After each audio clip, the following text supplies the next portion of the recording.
Hii ni Toyota RAV4 Audi, ina changamoto ya wiring ya umeme. Hii gari imeungwa wiring yake sana, kama unavyoona zimekatwa, zimeungwa. Sasa kibaya zaidi, hii gari inaua betri kila baada ya siku 2. Betri mpya imekufa.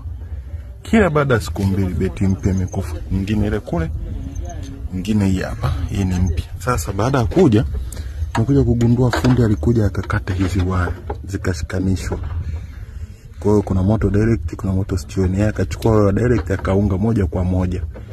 Kwa hiyo moja kwa moja autonete na kuwa na charge hata kabla haijaruhusiwa, wakati kunatakiwa moto uje hapo stioni na waya direct. Kwa hiyo hicho ndio tatizo, na pia kuna mfumo wa wiring ya gearbox pia kuna changamoto.